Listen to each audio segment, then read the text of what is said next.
Hello, I have the lovely Fiona with me. Hi, Fiona. Would you like to introduce yourself and tell us a little bit about yourself? Hello, my name is Fiona Erskine. I'm an engineer by day and a writer by night. I'm just about my fourth book in the Jack Silver series. The Chemical Code is just about to come out on the 29th of June. Um, and I live in the north of England, in just near Stockton-on-Tees. Did you always know that you wanted to write? No, on the contrary, I had a slightly terrifying great aunt who put the fear of this book is actually dedicated to my really nice aunt, um, who was also a writer, um, and she was kind and dear and sweet. But when I was 17, I had lunch with a terrifying great aunt who called me an illiterate alcoholic, and so I think that kind of put me off any idea that I might write for some time. She was probably right, actually, but yeah, a harsh judgment just because I like Georgette Heyer and Barbara Cartland. Um, no, I always wanted to be an engineer. That's what I did know. I enjoyed science at school and languages, and I went to study engineering at university and have worked in industry ever since. So no, the idea of writing actually only came when I hurt my leg skiing, and I had some paid time off work, and a bit like we were discussing earlier, a really unpleasant boss.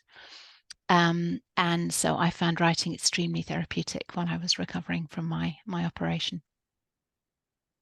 And what sort of made you think I'm actually going to write now? Instead of having the idea that I'm going to sit down and I'm actually going to do it. Well, I suffer from boundless enthusiasm, which is out of all proportion to my talent. So I didn't really think about it other than I just had a story I wanted to tell. I'd been doing a lot of work in India. In my job, I'd been doing some projects in India, and I'd spent quite a lot of time in India. And I absolutely loved the country, and I was completely fascinated by how things could be done so differently and yet still work. And it kind of humbles you a little bit because you've kind of got used to doing things a certain way, and then you see that people can muddle along in a completely different way and still apparently be quite happy and successful. Um, so I had lots of sort of inspiration for things. I think somebody once said, and I can't remember who it was now, it's not that you write what you know, but you write what you want to find out. So I think that's what I was writing. I was kind of exploring. I found it much easier to do through stories, exploring the different way that people behave, and just trying to figure that all out. But the first book was basically a revenge novel. I'm afraid it's in a drawer. It's 150,000 words of venom. It's in a drawer. It will never ever see the light of day. But it was a very good. I think it's just like exercise. You just need to do some muscle building and the writing before you can at least in my case, I know there are people who just write brilliantly from the word go, but in my case it took quite a long time, and a very good best friend who told me that what I wrote was utter shite, and that I probably ought to go and learn how. Sorry, are we allowed to swear? Yeah, of course, yeah. Yeah. And it's a good Scottish word. um, um, and that I really ought to go and do some courses on how to write, which is what I did. And so I did lots of online courses and started reading differently, started reading as a writer, which kind of spoils things sometimes. Yeah. So I'm not that keen on that. I still like to get lost in a book.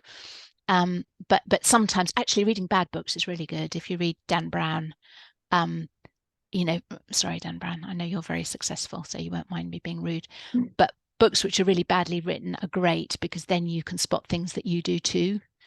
Um, and it's much easier. Books which are really well written it's almost impossible to see how they did it.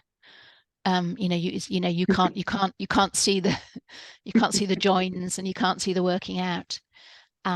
So yeah, it was just, I mean, it took me 10 years to get my first book published, so nearly 10 years, 7 years to get my first book published. So there was quite a lot of torn up pages in between. Yeah, I can imagine, and frustration and God knows what else. Yeah. Yeah.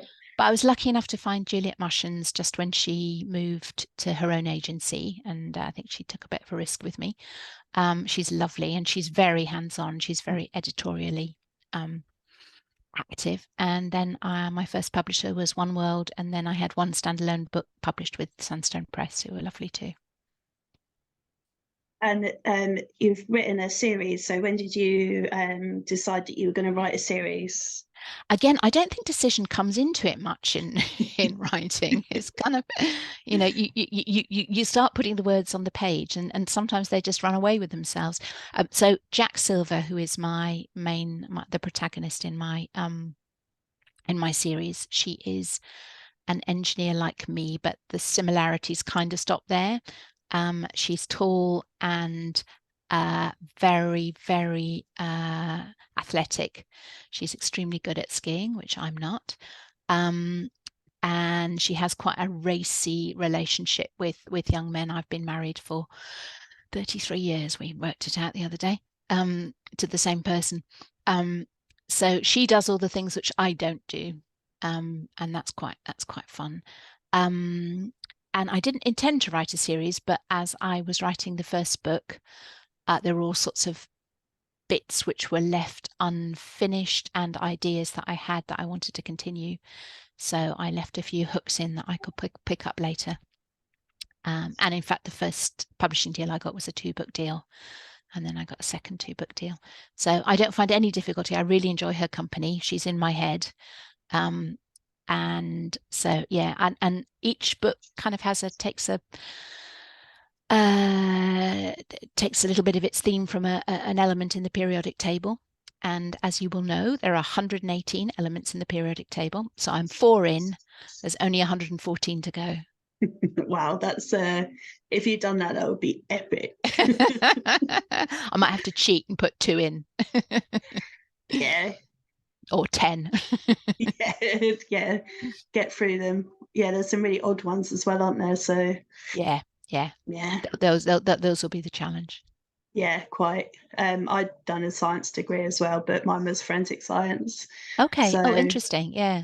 Yeah, a lot of chemistry, which I didn't realise before I'd done it, but there we are. It is. It's kind of chemistry disguised, isn't it? And my nephew was studying brewing, and it turned out to be chemical engineering. Yeah, that was it was challenging, but there we are. I've done it now, so it's fine. Yeah. It's a ticket, isn't it? In the end, I mean, some of it is interesting. I go back, but I think I probably got as much from my chemistry teacher at school as I ever got from my university chemistry. But hey, yeah. Did your characters come to you first, or did the story idea come first? That's a good question. So Jack certainly came fully formed. She kind of skied into my life, and wouldn't go away. Frank Good, who is neither, is based on all the bad bosses I've ever had. He's a kind of portmanteau character, and he's not very nice. So they kind of came first, and then most of the other characters just sort of join in along the way.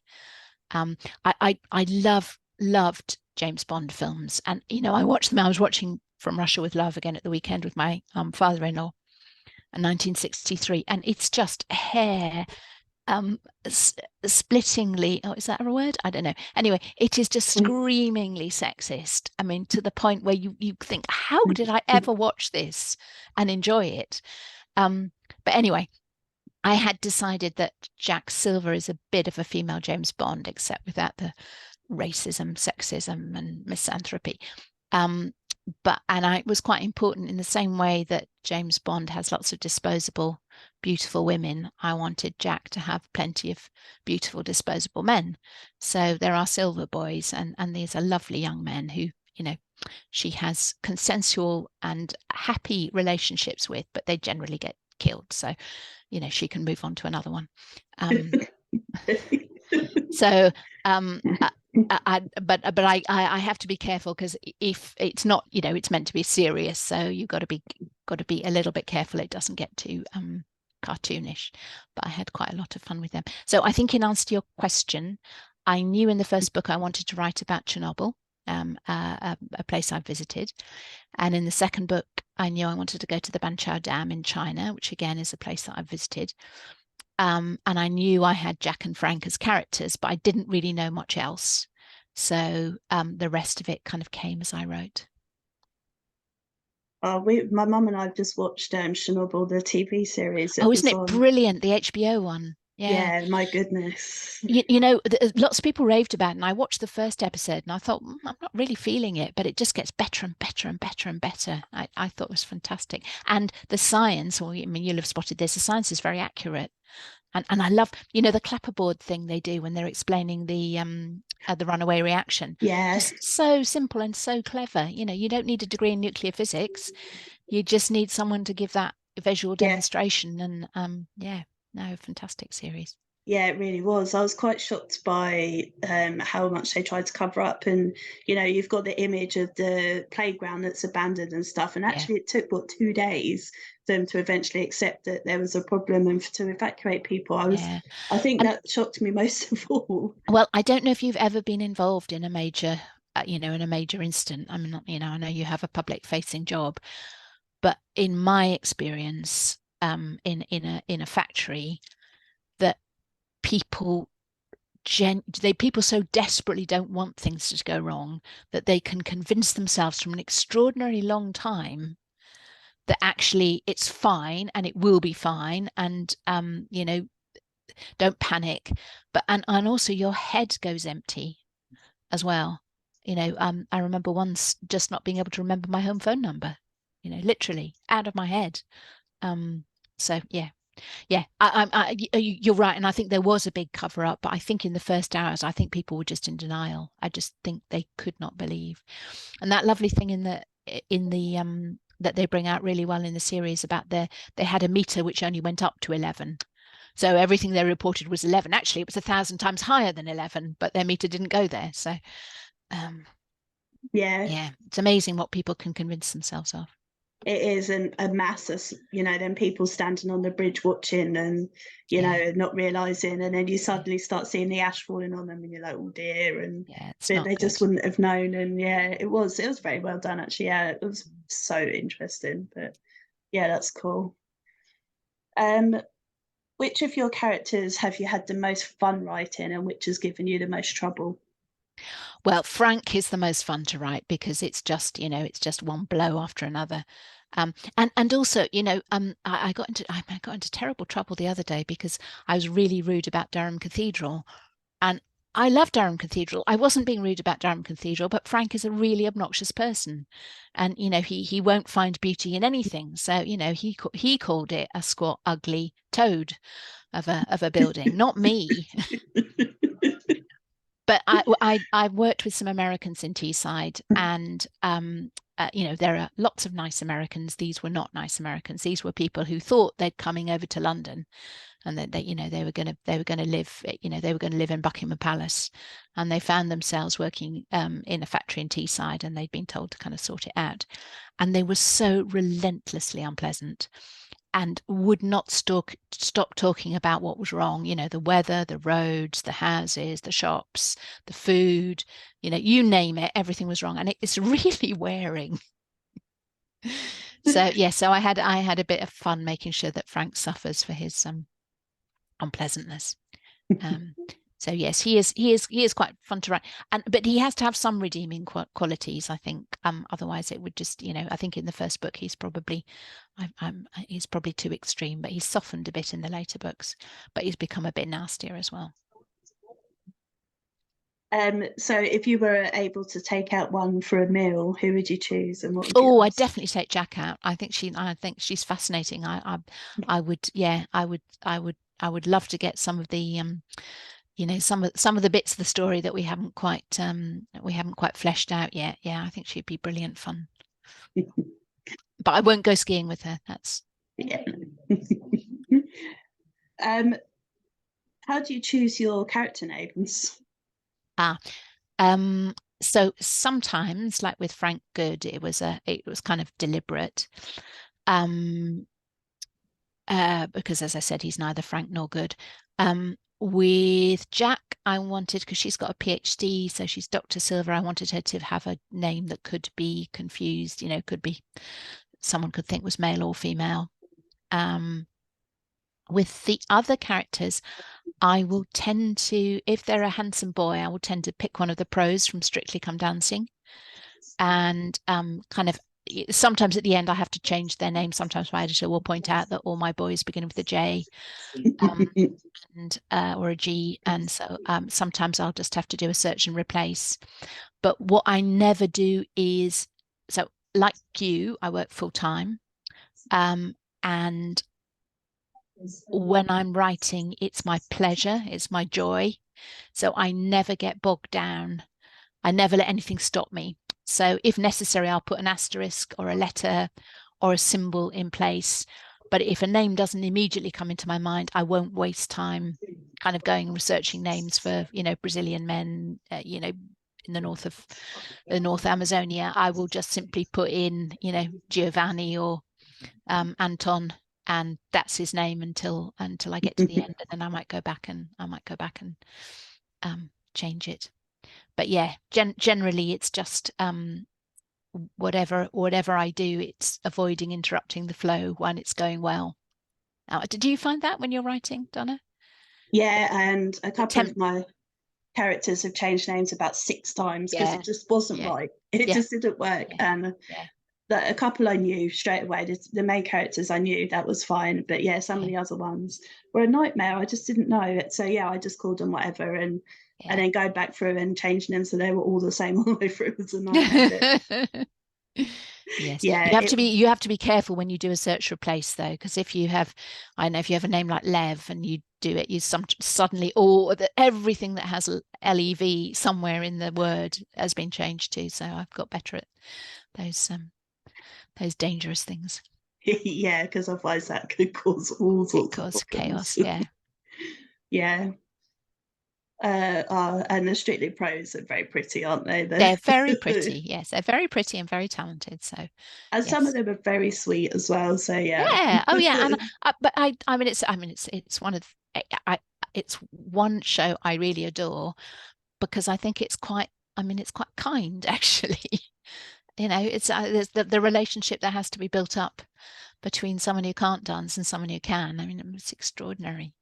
Yeah, I'm surprised by how emotional I get watching it sometimes, because it's just dancing, but it isn't, And when Rose, the girl, was on that it, was so beautiful. yeah, it's just So yeah, I love, and then obviously all the glitter and sequins. I'm not so keen on the judging. I can't, I can easily skip past that, but I do love the dancing. Yeah. Oh yeah, absolutely. And when someone does it well, and they've never done it before, it's so satisfying. I love it as well. Yeah. Massive Strictly fans. I think Jack would be very good on it. Actually, I think she would take to it very quickly. We'll just have to make her famous first. Yeah. Well, semi-famous, and always that famous, are they? No, exactly. Yeah. Anyway, when you come to edit your book, what are the words and phrases you most overuse? Oh, so every sentence starts with so. There's a whole lot of them. That's a tricky question. I can't even come up with a list. I overuse adjectives and adverbs. I'm definitely, far too flowery. I use 12 words when one will do. But fragments of sentences, I got told off a lot for that. I mean, I think when you're in an action scene, it's kind of all right because you're breathless. But in most of your writing, it's probably a good idea to observe the basic rules of grammar, and unless you're a genius, but I'm definitely not in that camp. What else? People are always leaning forward or leaning back. They start sipping a cup of tea and they end up sipping a cup of coffee. Those kind of things. I'm very lucky with One World because I have a very good proofreader. It was a lady called Jenny Page for the first 2 books, and Francine Brodie for the last 2, and they're very good at picking up those kind of things. But the sort of the first edit is usually tightening, so I will write a good 50% more than is needed, and so most of editing is just seeing what I can take out. I've got verbal diarrhea rather than constipation, so. Yeah, But that's not necessarily a bad thing. But then it does make editing long, doesn't it? So Yeah, it does. It does, but it's quite easy to slash things out. I'm not very precious about you will have labored all day over, your first paragraph and it ends up going in the bin. And sometimes at the beginning that made me quite sad. But I can recycle stuff. I know there'll be a future opportunity to use some of those great words. do your colleagues know that you're an author? I kept it very quiet at first because I was kind of worried that people would think that, I wasn't serious about my job. As time has gone on, I've got more relaxed about it, so I don't make a big thing about it. It's not, and I've got a different name. So my professional name is Fiona McLeod, and my husband's an Erskine, but I didn't change my name when I got married. So I waited until I could cause maximum embarrassment to him and my children. So no, I do tend to keep the two worlds separate, although of late I've kind of, I've got some good friends from work, so I would invite them to a launch or, answer their questions. But I certainly would never shout about it at work. What about you? I've not really mentioned it a lot. That some Mm. people know, I've said it from the beginning, but I haven't really mentioned. No, I've kept it quite quiet. Yeah. I think it's a good idea. I mean, it's for lots of reasons. I mean, partly because people who don't do it probably don't understand just how up and down it is, just how unstraightforward it is, just how, and people will kind of say, well, wait, when's the TV series coming out, or, does it make you really rich? Well, no. So yeah, I think it's nicer if people find out it, in a good way because they enjoy your books rather than feeling like they sort of you're but I mean, people are generally quite interested, but also I think quite naive about what it takes. Yeah, oh, absolutely. Yeah, they have no clue generally. Yeah, and if you look at the hourly rate, I mean, nobody would do it unless they loved doing it. Yeah, yeah. I mean, I said to a couple of people, "Oh, I finished writing it. Oh, when's it coming out then?" It's like, well, there's going to be, it's going to be a while. Yeah, So, yeah, yeah. yeah. Well, if you beat my 7 years, I'll buy you a drink. Okay. Actually, I'd do it the other way around. If you beat my 7 years, you buy me a drink. Okay. Yeah, that's a deal. I started during NaNoWriMo of November, where are we, 23? I think 21. 21. Yeah. So, Okay, so I've got a date in the diary for 28, okay? okay. No pressure. It's fine. No. Yeah. Has anyone asked to be character names or anything as well when they found out? The very first time I did name a character after somebody who was at Bay Tales. And they had an auction for, I think it was for the Royal Navy, for the Lifeboat Association. And so we were invited to donate things. So I donated putting an author in the book. So a lovely lady called Jean Parker she is a teacher. Well, she's a retired teacher and librarian. And in my book, she's a professor of toxicology. Oh And I'm wow. just about to post the book off to her, actually. I just exchanged an email with her this morning just saying that its first books have arrived. Would you want a copy? Oh, that's awesome.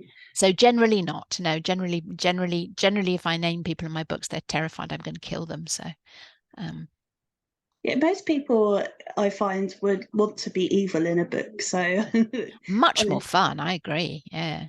although I've been a character in quite a few books now, but the very first one I was a sex mad politician that took some young boys into a hotel room, which is I was like, okay. And I've made a reappearance in another book now, I think. And then the next one, randomly, I was a single mum that had to sell myself for sex so I could pay the bills. Well, Like, what? Where's this come from? very. And I'm also a character in Sex Zombies of the UK or something. So I'm really starting to wonder what the hell, actually. But I am a policewoman or something in another book, so it's not Okay. completely, but Well, you're busy. You've got a good range of occupations there. yeah. Some of them I'm a little bit concerned about, but Yeah, me too. yeah. Yeah, especially the politician. But I know yeah, that is really the lowest of the low at the moment, isn't it? yeah, yes, quite. Yeah, that was the first one. I was like, oh, okay. I think the author said, "Do you mind?" I'm like, "No, go ahead," and I did laugh. Yeah. Yeah. Yeah, I really laughed. I was like, "Okay, yeah, fine, no problem." Do you hide any Easter eggs or jokes or anything in your books? Yeah, I like to kind of do a little bit of number teasing. So if I've chosen an element, I will tend to use the atomic number and the mass number and the electron kind of shells. I'll sort of hide them in there somewhere, see if anyone notices. I generally leave a few hooks for future books, even if I haven't really thought them through, just things that I can pick up later. And I like to try and put a puzzle in most books. So I'm just reading the Twyford Code by Janice Hallett at the moment and enjoying that. But I do like to leave, little bits of code and clues and puzzles as well. So I don't know if they're Easter eggs exactly, but yeah. Yeah, that's cool. I bet I'd spot the You atomic probably numbers. would. You Yeah, would. Yeah. because yeah, Yeah, definitely. I Yeah. remember torturing over those when I done mine. Yeah. Um, what's been your favourite moment so far since you started writing?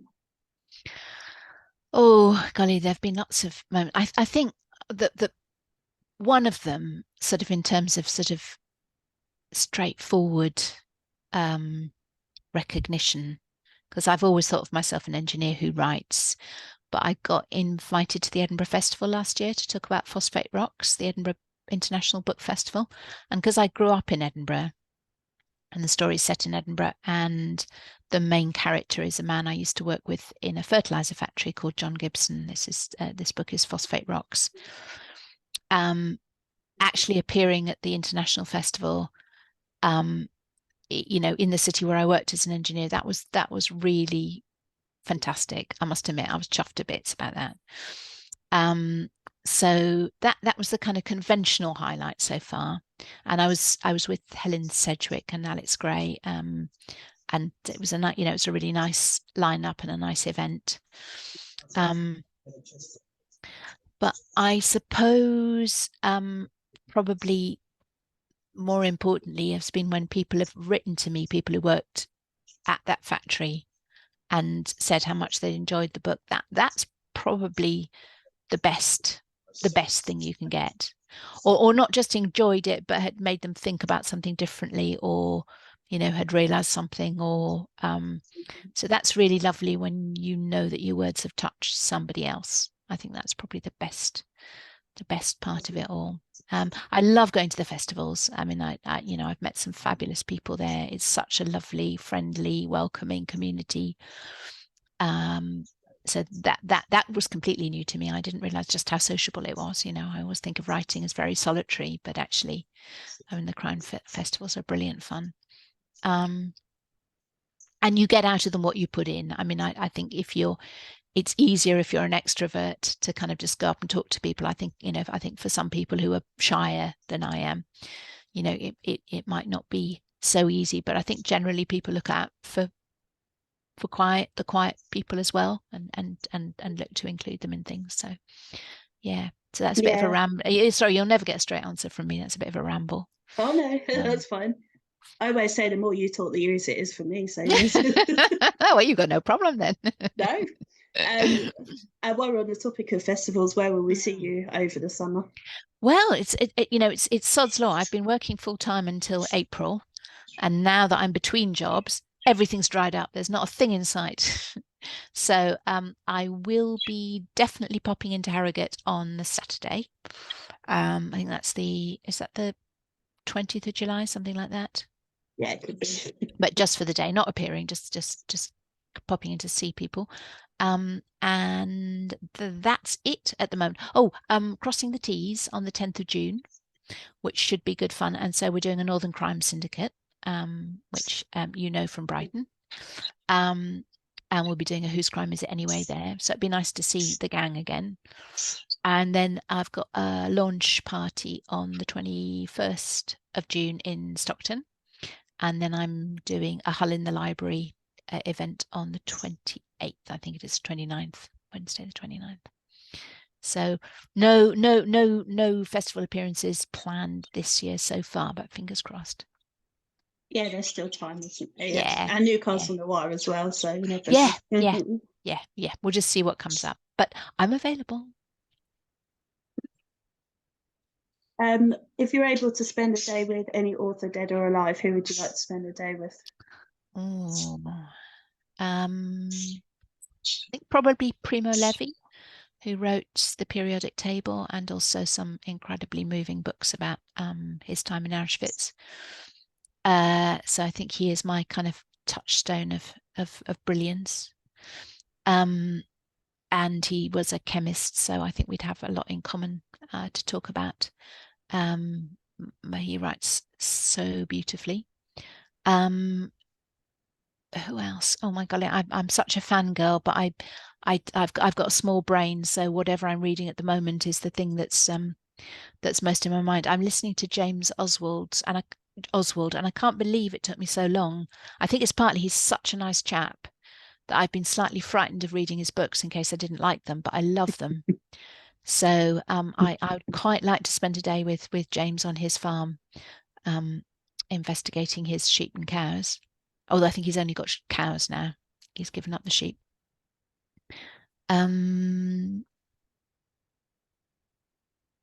Yeah, I think those are kind of those are the two that immediately come to mind. But there's probably a million others. I'm a little bit in awe of writers, if I'm honest. I mean,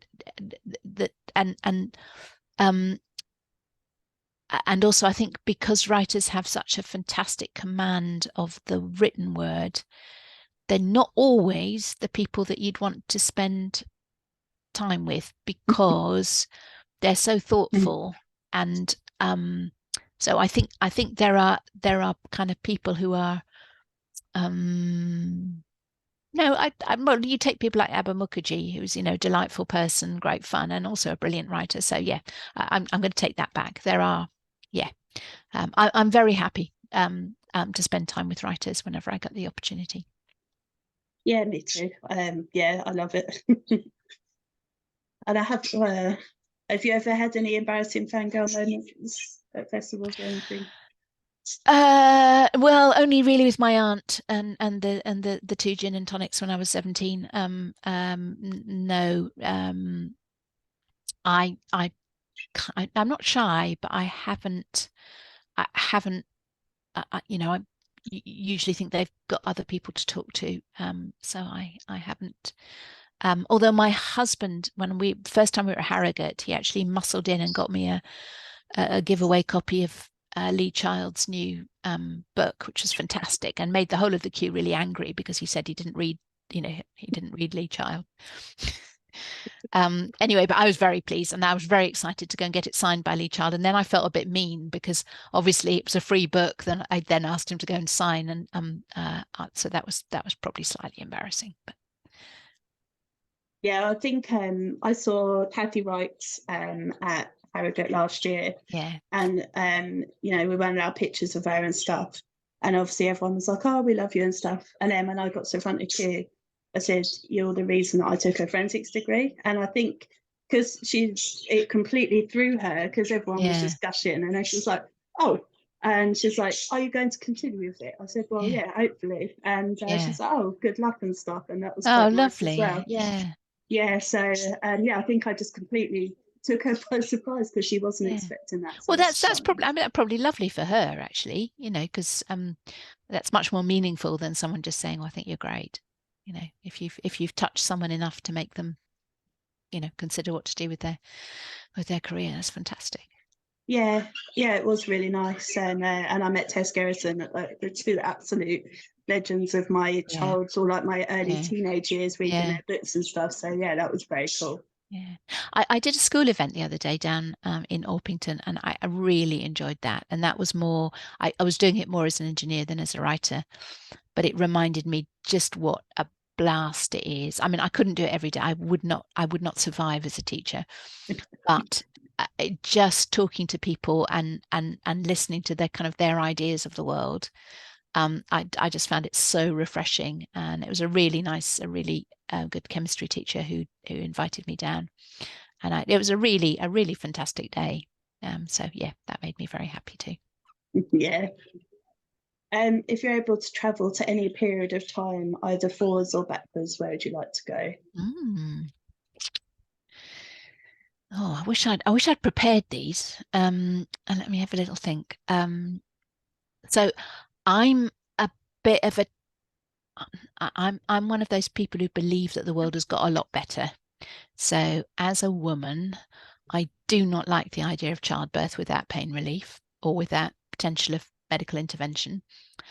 I don't like the idea of dying from an infection because I've got a cut, so I'm very keen on antibiotics.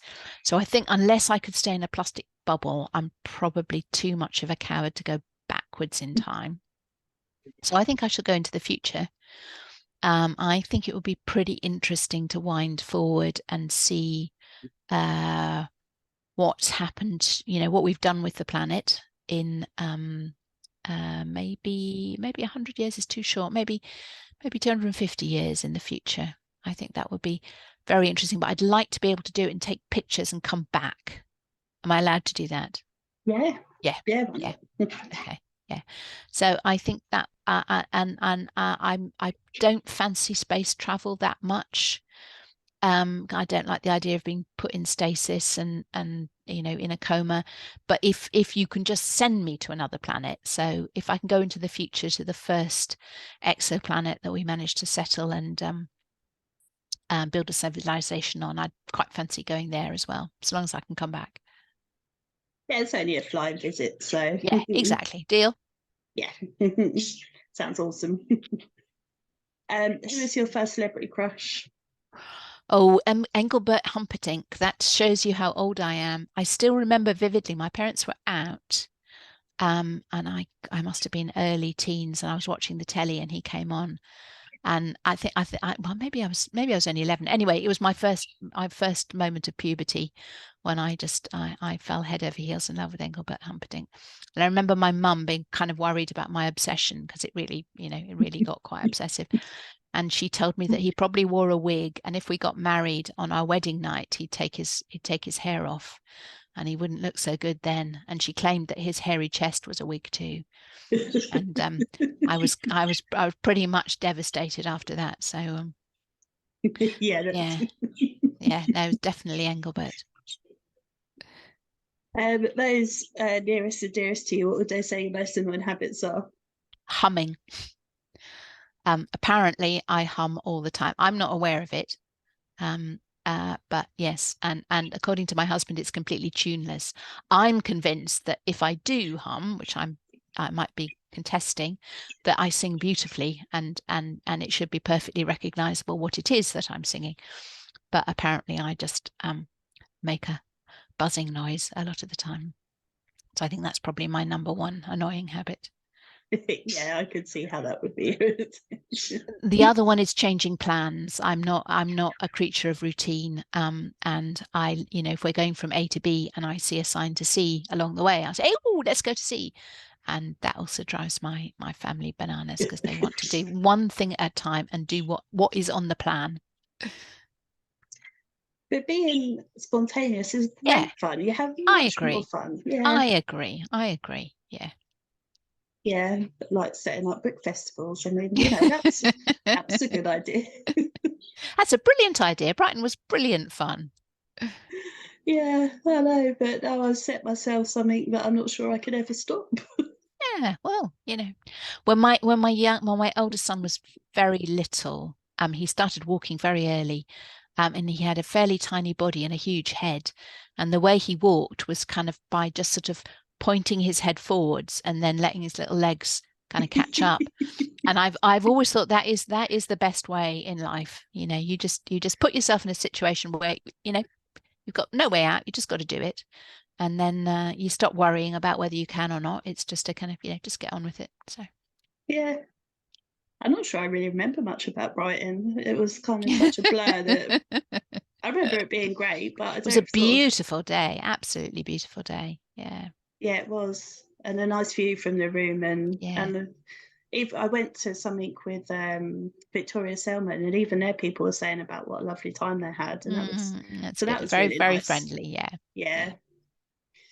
Yeah. Um, well, I don't think I have any more questions for you. So would you just like to remind us or show us your book again and Yes, of what's course. coming next for you?